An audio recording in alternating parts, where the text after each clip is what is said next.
So my story is, I am an economist. And immediately you go, oh my God, really, did I come to hear an economist? Because most people are afraid of economics. They think it's all math, it's boring, it's full of algorithms and things that we don't understand. And I found in my career that actually the really interesting, fun part of economics is in the story and the narrative, the explanation why. And what I found is if you begin to focus on that part, you see lots of things that become very relevant to your daily life. So I wrote a book about 2 years ago. It took me 4 years to write it, and in the course of writing it, one of the arguments I made was that many of the forces I'm seeing are going to result in separatist movements. That people will feel so much pain and so much anger about what the world economy is doing to them when it touches them, that they will protest. And they'll protest in lots of different ways. One of them is they'll say, I don't want to be part of this group anymore. I want my own group. And that's why I said Brexit is coming, whether we like it or not. And what's important is to deal with what are the forces at work that give us that outcome. And also to note that the same set of forces give us different manifestations in different locations. So you guys are still stressing out about Brexit, but I've got to deal with Donald Trump, which is caused by exactly the same phenomena. So let me step back for just a second. Before we can really get into the meat of this, I have to explain a bit what I mean by signals. And sometimes there are things that you just don't think of. So one of the things I find is fashion can be a signal. Fashion can tell you about what's happening in the economy. By the way, I am sick and tired being an economist that economics always has to be about auto parts and steel. You know, as important as they are, the fact is that what we spend on what we wear also counts towards GDP. So I don't know if you've noticed, but there's no agreement in the fashion industry about where the hemline is supposed to be, as you can see from my skirt. Right? And you know, the old rule that if hemlines were long, the economy was bad, and if hemlines were short, the economy was good. Yeah, obviously we have no idea what's going on in the economy. This is a signal of uncertainty, right? There are lots of signals that come from things you see every day. Can I, by the way, just ask all you guys, how many of you have noticed the tube fare is rising? You guys don't take the tube? Really? Okay, the tube fare, thank you. The tube fare is rising. It's roughly rising about 8% per annum, which is widely above what the official inflation rate. Okay, school fees, surely some of you are paying school fees.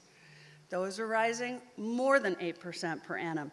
Rail fares, you guys eat breakfast, right? Okay, you open your box of cereal in the morning. Have you noticed the size of the box is the same as it ever was, or maybe even larger, but the amount of cereal inside keeps going down. Have you noticed? Everybody noticed that, right? I'll give you one to look for tomorrow morning when you get up and you brush your teeth. Notice the size of the aperture on the toothpaste tube because it is widening. Now, this is not accidental. There are whole divisions of major corporations devoted to finding ways to basically raise the price they're charging you. To get you to use the product faster, you widen the aperture. But you look at it and you don't realize actually the price per unit is going up. This is what happens. I call it shrinkflation in the book. And what it is a precursor to inflation. So when you pay the same amount for that box of cereal, but the amount of cereal is going down, your cost of living is rising. You are experiencing inflation. Now, the Bank of England says there's absolutely no inflation. I was very delighted today to see the front cover of the Evening Standard was, inflation is back, because it is. It may not sound like a big deal to go from practically 0 to 2%, but that's a massive change in your cost of living. So in order to help you understand that this is coming, I tried to write a book that would explain in plain English how if you open your eyes, you will notice things that probably tell you more than all the data, all the math, all the official reports that come out of the government and authorities, and frankly, more than all these guys that work in the financial markets that we always turn to for their opinion. And by the way, I was one of them for many, many years. I ran strategy for several investment banks. I was the chief currency strategist for one of the world's biggest banks. Everybody asked the opinion of these people, myself included. And guess what? They are almost always wrong. They missed Brexit. They missed the financial crisis, right? So in fact, that was part of my impetus for writing the book, because I was so fascinated that the one person who asked the most relevant question, how did this happen, was the Queen.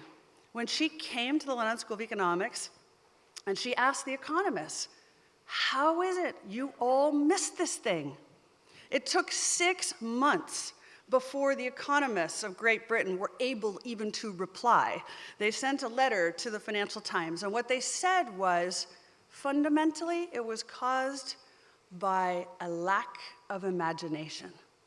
And I was like, you know what? That's right.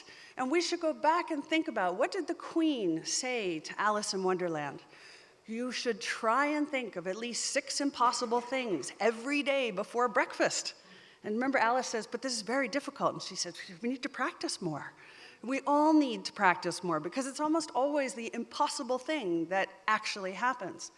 Sometimes it's not so impossible. Like, look at the situation today. We have every major central bank in the world telling us they are doing their level best to create inflation. They're reducing interest rates, pushing cash into the economy. And then inflation comes and they're like, no, you're imagining that. Really? Are you?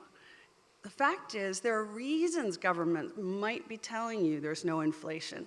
So in the book, I kind of describe what's going on. And I'll just say this in a nutshell, because I'm very conscious of the time that I have. But I found it didn't matter whether I'm talking to the President of the United States or I'm talking to your cousin. Everybody has the same question. Will the economy get better or worse? Will interest rates go up or down? Should I take a job or go back to school? Well, all these questions can be answered if you begin to think about the economy and how it's touching you differently than you have before. Because usually what you do is you say, oh, the economy's over there. I don't really do that. That's all math. That's all data. I don't know. That's not my thing. But if you start to think about it as it is your thing, it's the thing that touches you every time you do anything. In fact, you are the source of the economy.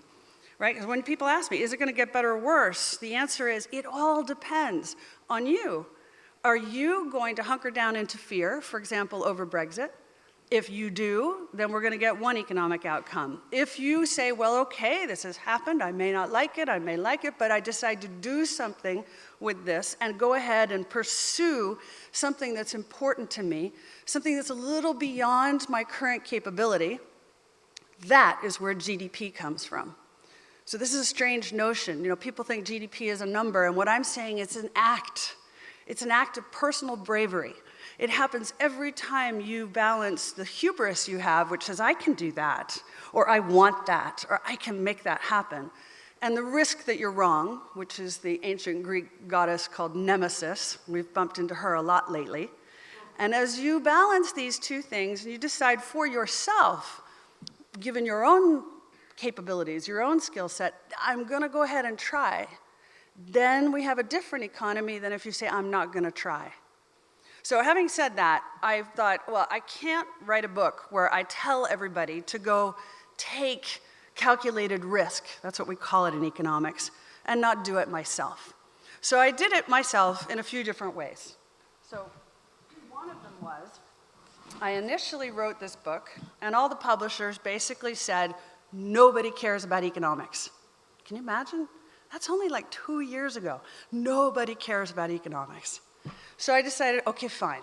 I have a story to tell. I'm sure it's going to help regular people. I wrote it for one of my closest friends who's an interior designer who doesn't know anything about economics and doesn't want to know. I begged her to sell her house in 2007. I sold my house. I moved my family into rental accommodation. I told all my clients, you got to sell everything. This is going to be a serious catastrophe. Everybody said, you need a vacation. So I'm like, I'm writing a book. So I wrote this book, which is incredibly badly edited, but I crowdfunded it. And it was interesting. It taught me that crowdfunding works, and we raised 269% of the target in 15 days, put it up on Amazon. It went straight to #1 in the first 48 hours, and then it hit #1 3 more times after that. After that, I was very privileged to be introduced to my literary agent, who's sitting right there, Elizabeth Schenkman, William Morris Endeavor.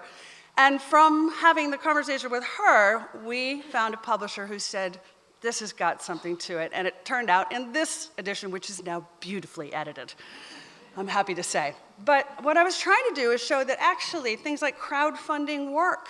There are new mechanisms in the economy for getting money to the right places at the right time, even if the banking system isn't working. So I just want to say, when do you think about your views on what's going to happen next? It's very easy to get all caught up in the headlines and all the experts from government to the financial markets saying the economy will be terrible because of Brexit. I would say open your eyes and look around. What do you actually see? I can tell you as an advisor to many interesting companies around the world, they're all saying, well, Britain is less expensive, so the things I was going to buy there anyway, I can now buy more cheaply because sterling has fallen, so it's more competitive.